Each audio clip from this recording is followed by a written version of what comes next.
noches, estamos nuevamente en la entrevista del lunes y hoy día estamos con un invitado tan interesante como lo hemos tenido las semanas anteriores. Él es Eduardo Vivanco, presidente regional del Partido Radical Socialdemócrata y candidato a senador por Biobío Cordillera. Buenas noches, Eduardo. Buenas noches, Jorge. Buenas noches a los televidentes de Canal 2 Televisión. Vamos, como siempre, pregunta de lo general a lo particular. En lo general, ¿cuál es tu opinión respecto al matrimonio entre personas del mismo sexo? Yo soy partidario, y con lo mismo que ha presentado nuestro presidente nacional, el senador José Antonio Gómez, de que el matrimonio en personas del mismo sexo es perfectamente adecuado a los tiempos que corren hoy. Es necesario legislar para que eso así ocurra, tal y cual dice la palabra, matrimonio. Aborto terapéutico. Aborto terapéutico y en otros casos, como puede ser en el caso de incesto y en el caso de violación, nuestro también presidente ha presentado, que es la postura de nuestro partido, una iniciativa de ley para despenalizarlo absolutamente. ¿Voto obligatorio o voto voluntario como es ahora? ¿Volverías tú a pensar en legislar respecto a hacer el voto obligatorio? Yo en lo personal, no fue la posición final de mi partido, pero en lo personal creo que el voto debe ser automático y obligatorio. Lo mismo que pagar impuestos, lo mismo que la defensa de la patria, son deberes que todo ciudadano y ciudadana debe cumplir para que nuestra sociedad funcione en un sistema democrático como el que tenemos hoy. Pena de muerte. Pena de muerte es el reconocimiento al fracaso de la disuasión y en algunos casos hasta la rehabilitación. Creo que es un tema que como está debe continuar y falta tiempo para evaluar su eliminación y eventualmente su reincorporación. O sea, ¿no estarías dispuesto tú a volver, ¿no es cierto?, a la pena de muerte? En este momento no hay antecedentes que indiquen una necesidad de un retroceso en eso, pero no descarto que si la situación descarta, yo sería partidario de revisar y evaluar nuevamente. Respecto a la educación gratuita. Educación gratuita, laica y de calidad. ¿Podrías explayarte un poco más? Porque la verdad que la gratuidad de la educación, por lo menos en los segmentos más bajos, existe, ¿no es cierto? Estamos hablando de la educación gratuita, ¿a qué nivel? ¿A todos los niveles? Nosotros hemos planteado siempre que debe ser a todos los niveles. Ahora, gratuita es un término más bien metafórico. Sabemos que gratuita significa para quien recibe la educación, pero alguien tiene que pagarla. Nosotros pensamos que el Estado es el que debe financiar completamente un sistema muy adecuado en calidad a todos los ciudadanos y ciudadanas. Porque de no ser así, pasa lo que está pasando un poco ahora, en que se van segmentando por clases. Y así tenemos gente en distintos niveles según el dinero que tienen para pagar y terminamos con una sociedad aún más clasista de la que tenemos, y eso es malo para el futuro. Vamos a tener niños que se juntan con niños de una determinada clase social porque no pueden pagar nada, otro grupo que puede pagar algo y se juntan entre ellos, ¿no es cierto?, y finalmente un grupo de privilegiados que en los distintos niveles se juntan solo entre sí, y eso genera obviamente un grupo cerrado que pronto empiezan a desconfiar unos de otros, y eso significa la descomposición social final. Pero convengamos que eso va a ocurrir igual, porque pongamos en el caso que la educación sea, ¿no es cierto?, gratuita, que lo es hoy día, ¿no es cierto? ¿Tú piensas que los colegios hoy día particulares no debieran existir?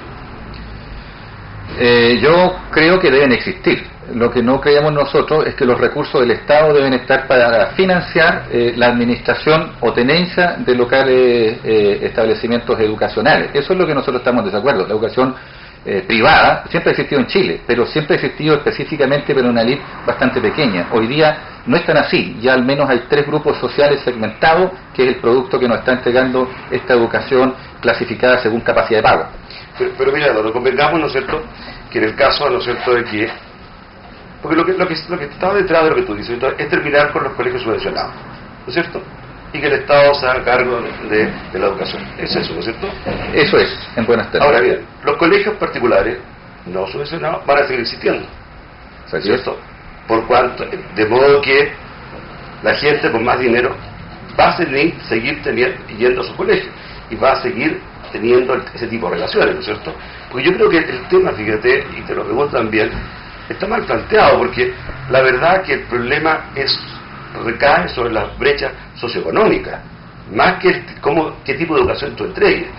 en la medida que las brechas socioeconómicas sean altas, ¿no es cierto?, va a pasar eso. ¿No crees tú que el enfoque no va en la solución, digamos, el hecho de que los colegios sean del Estado? Porque al final la gente con menos recursos va a estudiar en los colegios y la gente con recursos va a estudiar en lo que actualmente estudia. Lo que pasa es que la gente que realmente tiene dinero para pagar una educación privada completamente es bastante poco. Segundo, si la sociedad está estructurada con este nivel de desigualdades, incorporar a la educación o eliminar la educación como un factor de igualdad, ese es un error. Efectivamente, no va a ser solo la educación lo que es necesario cambiar, pero sí la educación tiene que ser cambiada como un factor más que ayude a la integración social. ¿Los niños en qué colegio están? No en nombre, sino que particular o están en un colegio de excepción, de excelencia, como se llama ahora, es un colegio público en que no se paga. El que no se paga. Correcto. Vamos ahora ya a lo más general, lo más particular. Perdón, se me quedaron dos que sí están en un particular subvencionado, si no me van a retar el día que me vean. Ya. Ahora, vamos a otro punto. Tú quieres ser senador de la República. Efectivamente. Cuéntame, ¿lo ves posible? ¿Es una aventura? Porque si tú me preguntas a mí, ¿no es cierto?, hoy día ser senador es, primero, bastante costoso desde el punto de vista económico, y segundo, normalmente los que acceden a senadores son gente que ha tenido una carrera política, ya sea como diputado, como alcalde, que han estado en la primera línea, ¿no es cierto? Yo sé que tú hace mucho tiempo que militas, pero no de las figuras más visibles de Los Ángeles. ¿En qué se basa tu aspiración? Bueno, efectivamente el dinero que se requiere es bastante. Hay gente que siempre apoya algunas causas, que yo espero que esta sea una de esas causas que alguna gente apoye, pero básicamente yo voy a basar mi candidatura en los esfuerzos colectivos de un grupo de gente que se vaya sumando, como ha sido hasta ahora, y que piensan que este estado de cosas es necesario cambiarlo. Bueno, ¿qué estado de cosas? Nosotros en el Partido Radical regionalmente llegamos a la convicción que no era posible que desde Santiago estén introduciendo candidatos como digamos una especie de sillitas musicales en que toman uno de aquí y lo llevan para allá, el otro para acá, porque consideramos que en nuestra zona, y hablar de nuestra zona no estoy hablando solamente de Los Ángeles, sino que en la región del Biobío hay mucha gente capaz de poder enfrentar, probablemente mucho mejor que yo, estos desafíos. El problema es que justamente nos quedamos en la comodidad de decir, mire, esto requiere mucho esfuerzo, esto requiere mucho dinero, en Santiago terminan cortando todo, así que ¿para qué nos vamos a desgastar? Yo creo que sí es necesario desgastarse y decir, mire, no estamos conformes con lo que están haciendo, creemos que no es lo correcto y lo vamos a manifestar. Y una forma de manifestarlo, y esperamos que sea lo más exitoso posible, es decir, aquí hay un candidato de nuestra zona que perfectamente puede representarnos. Hasta donde lleguemos, bueno, va a depender de los recursos humanos, de los recursos económicos y de la credibilidad que la ciudadanía tenga en nuestra idea. Eduardo, cualquiera pensaría, ¿no es cierto?, que el que debiera tener la primera opción, y lo lógico sería, ¿no es cierto?, que el candidato fuera José Pérez, actual diputado, ¿no es cierto? Tiene, ¿no es cierto?, ya ha estado en la primera línea política durante muchos años, ¿no es cierto?, es una persona conocida, y uno pensaría que la primera opción la debería tener el diputado. ¿Por qué no José Pérez?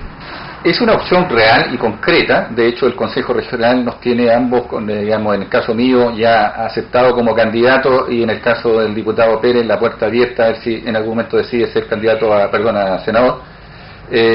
Lo que pasa es que la ley de partidos políticos hoy día obliga a los partidos a tener 4 diputados o el 5% de la votación en diputados también.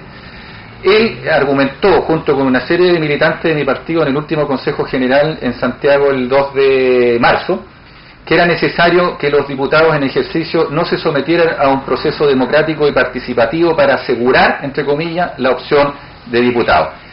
Por lo tanto, la gente que tomó la decisión de que el diputado José Pérez siguiera representando al partido lo tomó en función de ese argumento. Mal podría hoy día, sería por lo menos bastante impresentable, optar a un tema senatorial.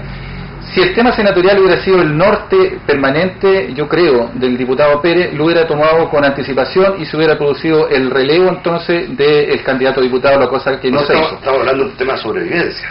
Estamos hablando de un tema, claro, de continuidad histórica del partido, que se necesitan los diputados que les he mencionado, y él es uno de los que efectivamente, por su destacada labor en esta zona, está bastante cercano a su reelección.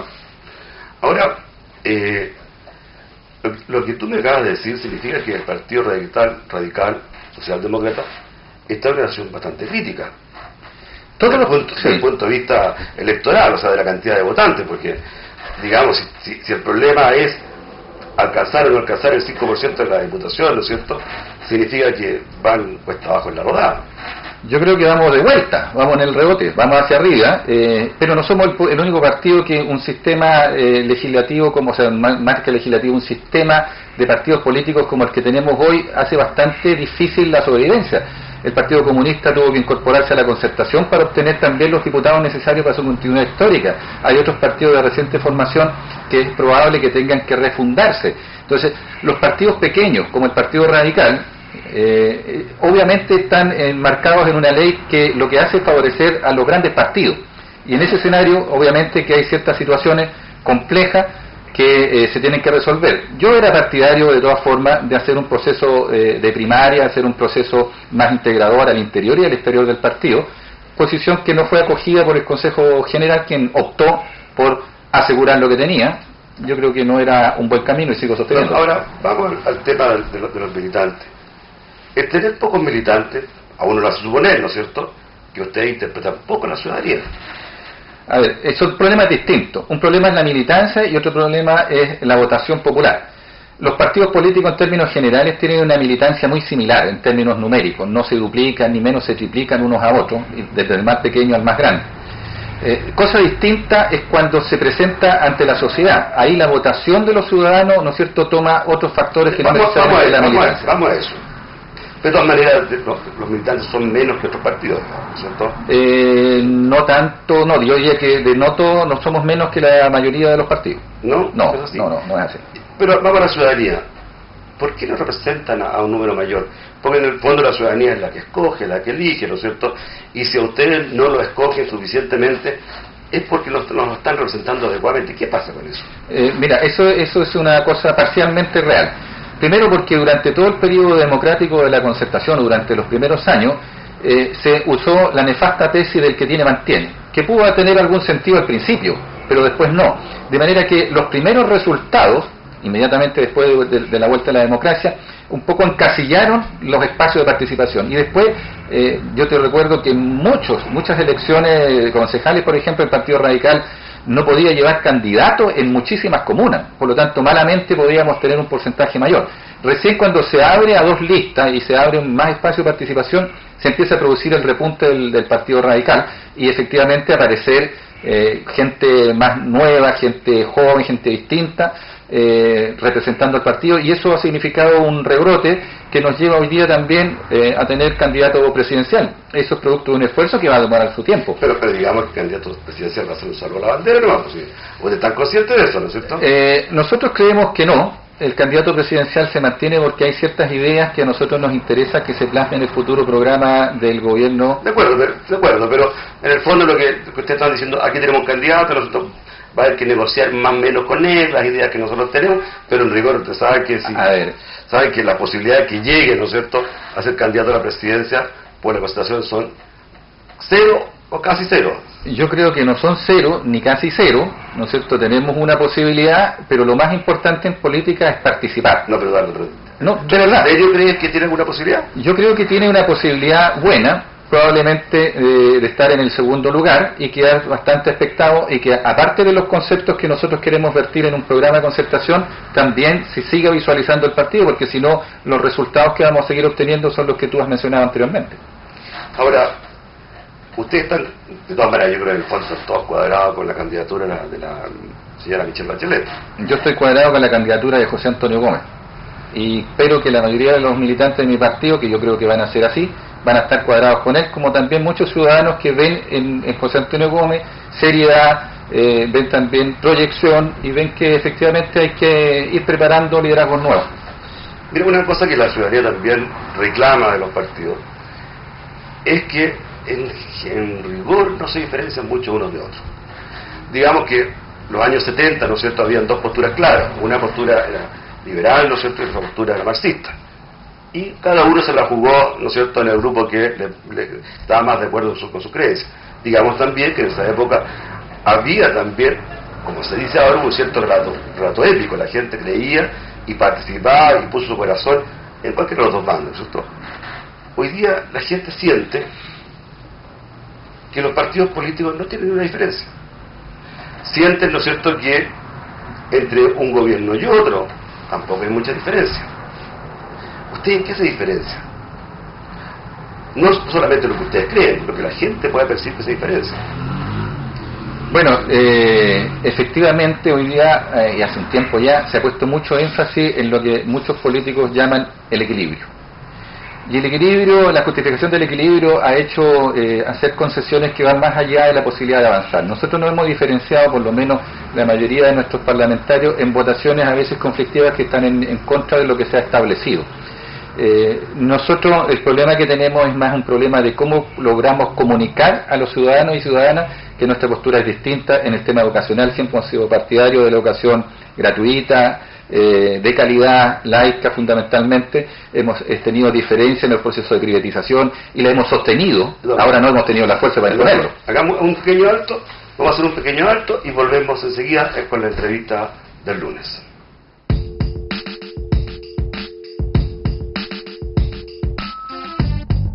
Canal 2, Los Ángeles Televisión, tu imagen.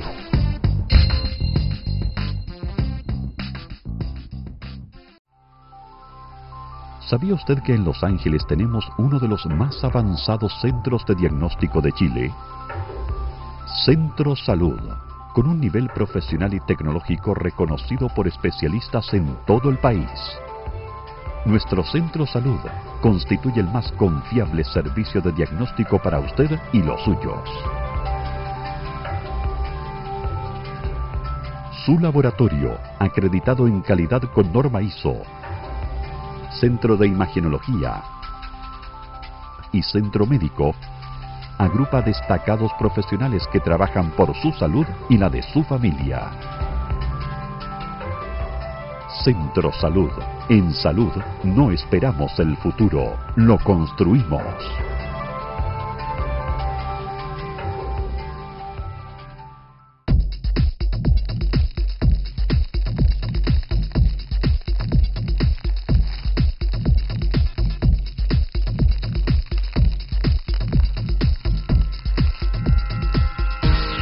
Canal 2, Los Ángeles Televisión, tu imagen.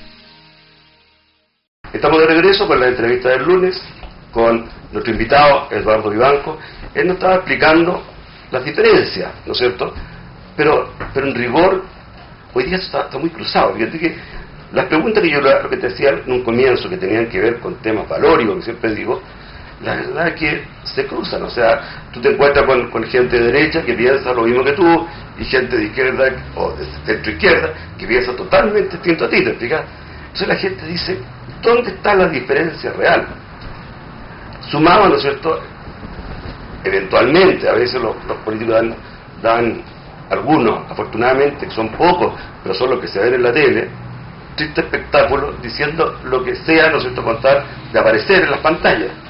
¿Cuál ves tú? Porque fíjate que el tema de la educación es muy transversal, el tren, todos esos temas que hemos conversado son más transversales. ¿Cuál es la diferencia que tú digas? Esto me diferencia, esto nos diferencia. Por esto usted debe ser radical, por ejemplo. Yo le empiezo a ser radical por esto. Convence a la gente. Bueno, son bastantes temas ahí en uno, pero yo creo que el tema es de la consistencia. En la medida que un partido y los que se visualizan en el partido muestran consistencia entre lo que dicen y lo que hacen, va a ir ganando adeptos. Los partidos de centro izquierda somos casi todos parte de la Internacional Socialista. En eso nosotros fuimos los más antiguos como Partido Radical, después llegaron los socialistas, recientemente el PPD, y hay otros partidos postulando a ser parte de un mismo conglomerado. ¿Qué le queda socialista a usted? Nosotros nos queda la visión de un Estado protector, nos queda una visión, ¿no es cierto?, de una educación distinta a la que se da hoy día, con mucho menos entidades privatizadoras, lo mismo en salud, lo mismo en previsión. Eso nos queda de socialista y nos queda la lucha por las libertades individuales, que hablamos recientemente, que tú lo planteas como temas morales. Eso nos sigue quedando y eso es lo que nosotros somos y es lo que defendemos. Ahora, la diferencia que nosotros podemos intentar plasmar es que lo que estamos diciendo es lo que queremos hacer. Consistentemente hemos hecho los esfuerzos por hacerlo. Incluso en los momentos en que la concertación, mantenía este sistema de educación como está hoy, eran los únicos que en ese momento sonaban dentro de la concertación, e incluso nos acusaban de anacrónico, ¿no es cierto?, de trasnochado, era porque queríamos reformar el sistema educacional como lo están pidiendo hoy día los estudiantes en las calles. Ahora, vamos al tema de la previsión, que es un tema muy importante, que de cuando en cuando, ¿no es cierto?, aparece en la primera portada de los diarios. ¿Qué sistema previsional creen ustedes que sería el adecuado para Chile? Un sistema en que el factor de llamado capitalización individual, es decir, cuánto dinero puedo ahorrar es lo que me toca al final, sea amortizado. Porque no es justo que por distintas situaciones que no siempre son de exclusiva responsabilidad de las personas, terminen algunos con pensiones muy magras y otros con grandes pensiones. Hay que producir a lo menos un ajuste en ese tema. Ojalá volver realmente a lo que es un aspecto más solidario de la sociedad, que es lo que muchos añoramos de lo que era el Chile de antaño. O sea, ¿tú crees que los activos le paguen las pensiones a los pasivos? Yo creo que eso, les guste o no les guste, va a ser así. El solo hecho del crecimiento poblacional chileno va a terminar siendo así. Por lo tanto, esto no va a ser ni siquiera un tema de voluntad. Ahora, ¿qué tan profundo va a ser aquello? Esa es la discusión. ¿Por qué crees? Yo creo que es todo lo contrario. Hoy día, cuando los activos los pasivos están siendo cada vez más y los activos van a ser cada vez menos, ¿no es cierto? Yo creo que al final lo que pasa es que el Estado se financia. Fíjate que los países europeos casi vienen de vuelta en eso, ¿no? Sí, pero el casi, no, a ver, son situaciones distintas. Ellos, de todas formas, mantienen un estándar mucho más elevado que el nuestro, aún en una situación de crisis. Ahora, en una situación de bonanza, obviamente que eso era aún más. Y el tema sigue siendo un tema, como lo planteabas al principio del programa, un tema valórico. O sea, aquí el tema es: queremos una sociedad solidaria y por lo tanto hay costos que algunos grupos van a tener que pagar más que otros, o queremos una sociedad absolutamente individualista y que cada cual se rasque con sus propias botas. Eduardo, es que convengamos que los costos siempre los pagan los mismos. A ver, o sea, cuando tú me dices que los costos los van a pagar la gente, al final los costos los pagan los más pobres, siempre. Porque si tú dices, por ejemplo, que es el Estado quien tiene que estar, ¿no es cierto?, tiene que administrar los fondos, y cuando falten los fondos, ¿no es cierto?, con lo que está pasando en Europa en muchas partes, ¿no es cierto?, que han ido bajando incluso las pensiones, en Francia, en un montón de partes han ido bajando las pensiones. ¿Por qué? Porque cuando falta, ¿no es cierto?, plata de los activos para los pasivos, es el Estado que pone. ¿Y quién es el Estado? Somos todos nosotros, ¿no es cierto? Es decir, cuando tú pones plata en las pensiones, ¿no es cierto que dejas de poner en otras áreas? Efectivamente, pero si tú no puedes, pues la gente que hoy día tiene o no pudo ahorrar lo suficiente por distintas circunstancias de la vida, no tiene cómo hacerlo, evidentemente que eso hay que compensarlo. Yo no entiendo por qué un trabajador, un obrero, que se saca la mugre trabajando 8 horas al día como cualquier otra persona, tenga que recibir pensiones absolutamente miserables. Ahora, cosa distinta en que Europa vengan de vuelta, entre comillas, vienen bajando algunas de las pensiones, no significa que nosotros hemos llegado a ese estándar. Nosotros podemos mejorar mucho el estándar que hoy día tienen las pensiones y efectivamente llegar al tema de fondo, al tema valórico, es decir, la sociedad y la gente hoy día quiere un sistema individual y cada cual se la arregle como pueda, o quiere un sistema de verdad solidario. Estoy de acuerdo, el tema está siempre en que cuando tú, ¿no es cierto?, quieres mejorar las pensiones y el Estado es el encargado de hacer el gasto, ¿no es cierto?, obviamente saca otras partes. Bueno, lo que hay de alguna parte va a sacar, o sea, sí, claro, pero a ver, si hoy día vemos que las reformas, digamos, tributarias son maquillaje de lo que hay, ¿no es cierto?, donde las grandes la gente, los grandes empresarios sacan las utilidades y las transforman en nuevas sociedades para no entregarlas como impuestos, ahí hay un espacio enorme de crecimiento a través de la carga impositiva. Para qué hablar del royalty minero, ¿verdad?, que no existe en la práctica. O sea, hay formas de hacer distribución de la riqueza del país. Si lo que la gente está cansada, y esa es nuestra convicción, es que se estén ganando la mascada del león muy pocos chilenos y no quieran entregarle al resto que también hace un esfuerzo al desarrollo de la patria. Si ese es el tema de fondo, distribuir. Y eso hay que entrar en medidas de fondo, que obviamente a quienes tienen hoy día las ventajas les va a parecer injusto, pero a quienes que son la mayoría les significan desventajas les va a parecer de lógica y de sentido común. Por cierto, que esto plantea un cambio impositivo. Efectivamente es lo que está planteando mi partido y por eso una reforma va a estar ahí. ¿De qué orden? No tengo claridad, no conozco el detalle de la reforma, ¿no es cierto?, cómo se significaría, pero estamos hablando de suficiente dinero para mejorar sustancialmente el tema de pensiones, entre otras prestaciones sociales que el Estado necesariamente tiene que otorgar a sus ciudadanos. Lo que pasa es que normalmente cuando se piensa en algunas medidas, no se piensa que la economía está toda indexada, ¿no es cierto? de modo lo que tú haces acá te afecta en otro lado. Entonces, ¿tú has pensado, por ejemplo, que un aumento importante impositivo no podía ser un incentivo a la inversión? Bueno, ese es el temor que permanentemente se trata de difundir en la sociedad para que las cosas queden como estén y por lo tanto la distribución de la riqueza sea totalmente desigual. Nosotros pensamos que no, y por último, si a algún empresario le interesa un país con desorden u otro país que le parezca interesante hacer la inversión, yo creo que es preferible que se vaya a ganar esa cantidad de millones a otro lugar y deje el espacio tal vez a nuevos empresarios que tengan un rol social más activo y que estén dispuestos a repartir de mejor forma sus utilidades. El problema es que, mira, todos sabemos que el capital no tiene patria, o sea, si el capital ve que las condiciones para ganar plata no están acá, en otro lado. Y uno, convengamos que uno de los éxitos de las políticas económicas que vienen de muchos años, es justamente el incentivo a la inversión. Bueno, pero es que entonces llegamos al absurdo. Dejemos las cosas como están, absolutamente desiguales y cada vez más desiguales, porque si no, los que están ganando se van a ir y los que están perdiendo, en cualquiera de los dos casos, se van a quedar acá. Yo creo que eso no tiene ningún destino. ¿Sueldo mínimo cuánto debe quedar?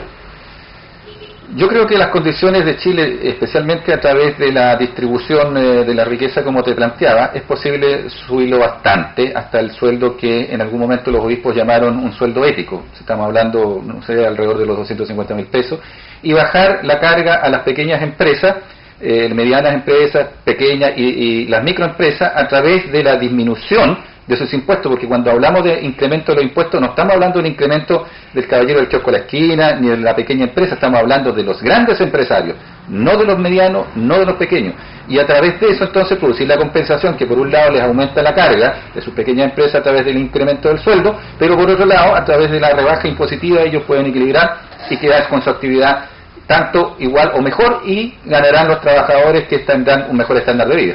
¿Sabes cuánto es el porcentaje de chilenos que ganan el sueldo mínimo? En este momento no recuerdo, pero es altísimo el porcentaje de los que ganan el sueldo mínimo, porque y por eso la existencia del sueldo mínimo, porque la verdad, si no existiera, sería aún más bajo.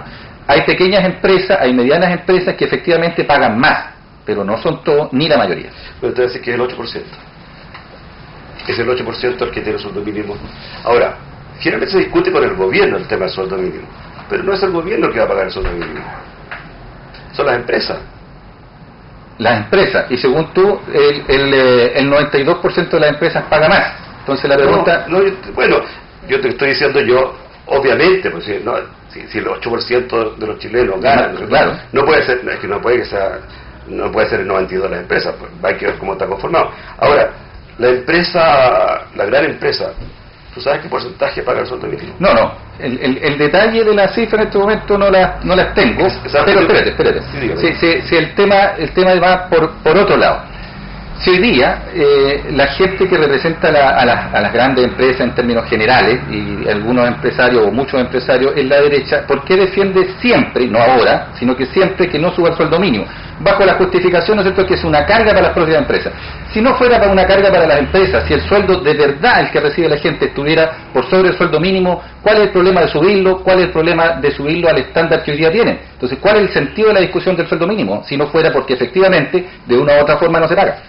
Lo que pasa, lo que se argumenta, te explica, es, conocidos economistas han dicho, ¿no es cierto?, que un aumento, ¿no es cierto?, de hecho, de cierto porcentaje en el sueldo mínimo, ¿no es cierto?, va a significar una cantidad de gente menos trabajando. Ahora, ¿quiénes son los que pierden en estas posibilidades? Son justamente la gente, los empleados menos calificados, y esto están los jóvenes y las mujeres, ¿no es cierto?, son los menos calificados cuando se sube el sueldo, porque, digamos, son las empresas más pequeñitas las que normalmente pagan los sueldos mínimos, porque son las que están más ajustadas, ¿no es cierto? Y de repente una empresa pequeña que tiene 10 trabajadores, subir 50.000 pesos, significa 500.000 pesos. A veces, esa es la empresa que se ve complicada. Si los solares, los genes, eso no se ve complicado, te fija por 20, 30 lucas más, pero son las chicas. Y ese es el punto de por qué se pelea tanto el tema del sueldo mínimo. Fíjate que cuando estaba la concertación, te hago la pregunta, en el poder, quienes más defendían, ¿no es cierto?, un sueldo, una pequeña alza solamente del sueldo mínimo, era justamente la gente de la concertación. Velasco, entre ellos. A ver, vamos de nuevo a lo mismo. Si la gente estuviera recibiendo el sueldo mínimo, ¿verdad? En su inmensa mayoría, porque tú dices que solo el 8% lo recibe. No, lo digo yo, lo dice bueno, por eso, entonces el 92% está por sobre el estándar, no cuesta nada subir el estándar del sueldo mínimo. Porque, como te decía adelante, si a través de las medidas tributarias... Sí, pero si el problema es el siguiente, el problema es que normalmente son las pequeñas empresas. No, pero para eso voy. Yo ya te lo expliqué recién, cito, y te lo repito.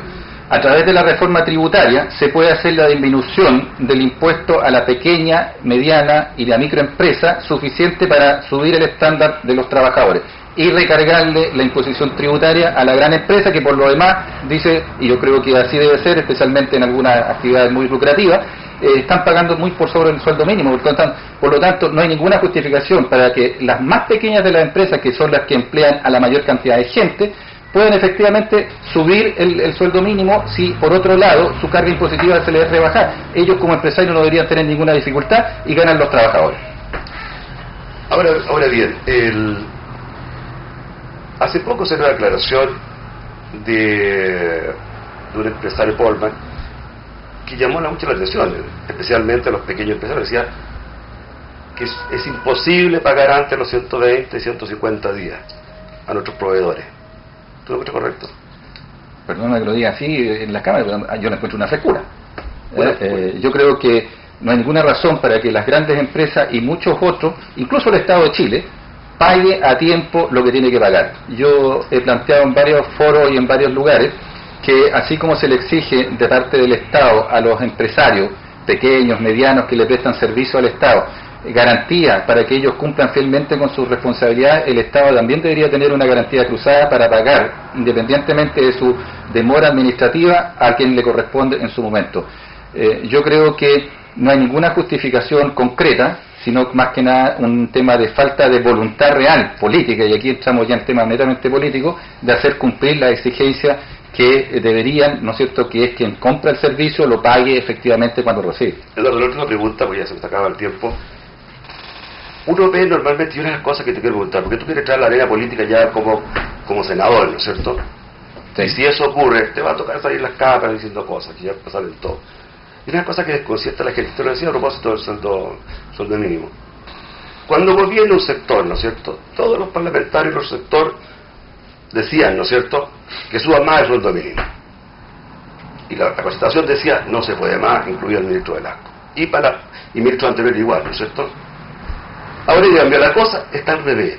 Y siempre está esta cosa de no tener una postura clara, no tener definición, sino más bien ir donde calienta el sol, donde están las encuestas. ¿No crees tú que eso está matando la política?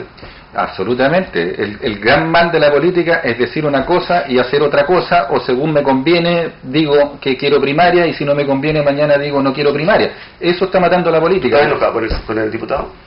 Yo no estoy enojado con el diputado, yo estoy enojado con la postura, molesto con la postura que él y otros militantes de mi partido han sostenido, que es limitar el ejercicio democrático. Pero lo que pasa es que uno puede diferir en posturas políticas. Eso no significa llegar a un enojo en términos personales. Por cierto.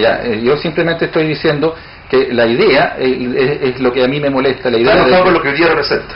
Exactamente, yo creo que la limitación de la democracia eso siempre ha sido malo. Nosotros llegamos como concertación a gobernar precisamente porque lo que queríamos era democracia. Hoy día, si se está limitando el ejercicio, esa idea a mí me molesta y la combato, gane a veces, pierdo otras veces. Y yo creo que en política es eso lo que se requiere.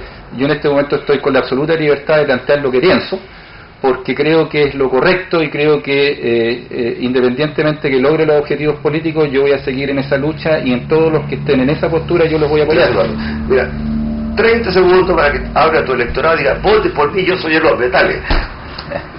Yo lo que le puedo decir al electorado, que presionen porque efectivamente haya primarias, como el 30 de junio lo prometieron y lo firmaron los 4 presidentes de la concertación. Esa es la única forma, que la gente sienta que el poder es de ellos y que ellos son los únicos que tienen el derecho a delegar en la persona que les parezca. Mi invitación es que fuercen primarias, y si es así, obviamente voten por mí. Eduardo Bianco, presidente del Partido Radical Socialdemócrata, candidato a senador. Muchas gracias, Eduardo, por haber venido a este programa. Gracias, Jorge, y a la gente que me ha estado escuchando en Canal 2 Televisión. Nos vemos la próxima semana, el próximo lunes, en este mismo canal. Que tengan todos muy buenas noches.